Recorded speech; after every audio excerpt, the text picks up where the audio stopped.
RJ in Colorado. Hi, RJ. What's on your mind today? Good morning, DP. I don't know how to come in on that. That's hilarious. Fritzy, what are you doing, bro? You do not say. Maybe I should run off with a hot bridesmaid. I'm not. I don't know, man. Yeah, the locks are going to be changed trying to get home later.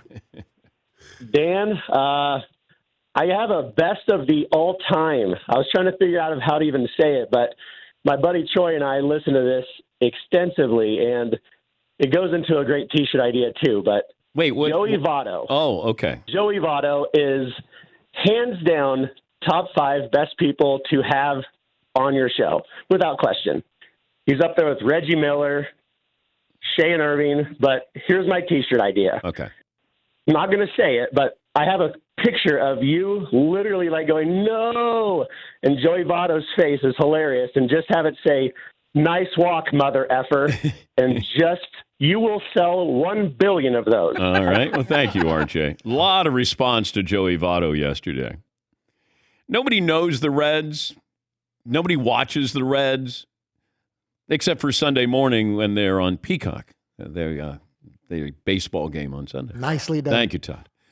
But Joey Votto has been on a couple of times, and he kills. He's wonderful because he actually gives thought to your questions, which makes for a great interview. When people say, well, who are your favorite interviews? Whoever's honest. Like when you get somebody in the moment, like Dale Jr. joins us next hour. Honest. When he was talking about growing up and his parents split and he watched his house burn down. And his dad wasn't there, and he kept thinking of all of his Christmas gifts that, like, it all went up in flames. Jerry West, great interview.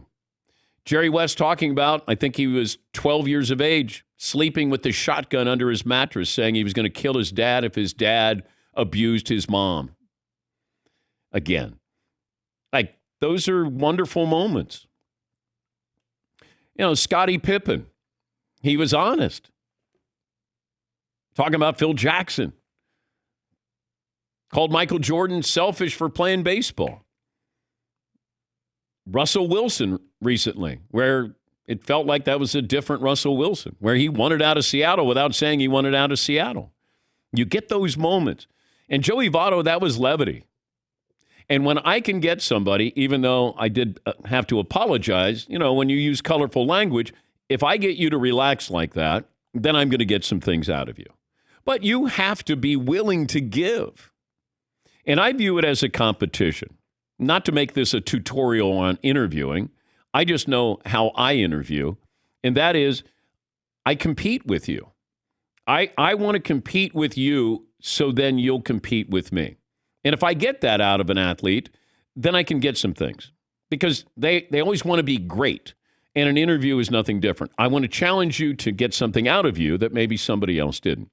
And my approach is different than most people, but it works for our show. And that's what's fun. Joey Votto was fun yesterday.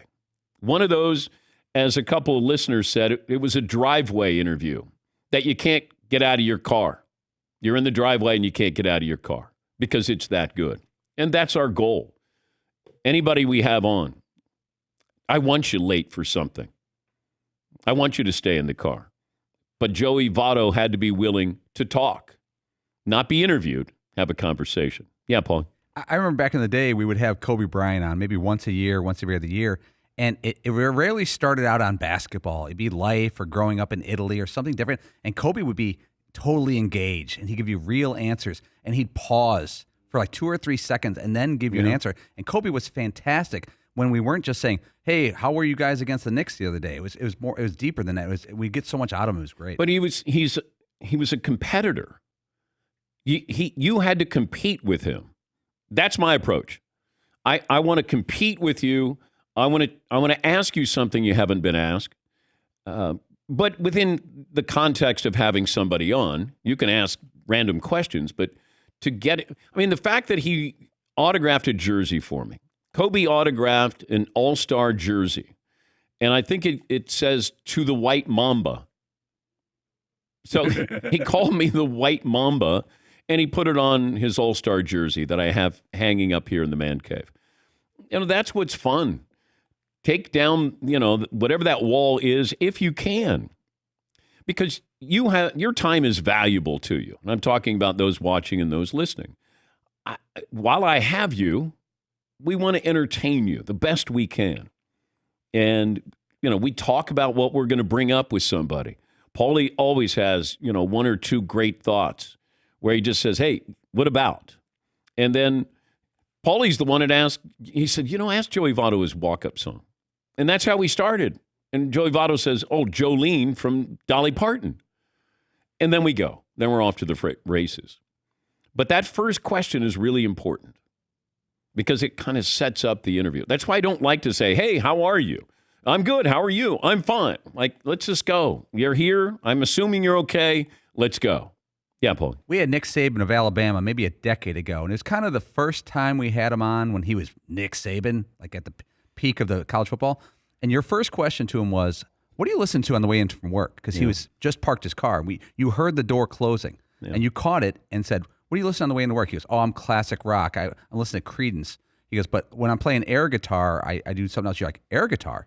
And then he talked about playing Guitar Hero and air guitar out at the lake house. And people were like, Nick Saban plays Guitar Hero? And that's where the interview took off. But that's where I felt comfortable enough to bring up D's nuts to him. Because if some of his... You may have to explain the backstory. Okay. So a couple of his players talked about Nick Saban would always have fun in practice.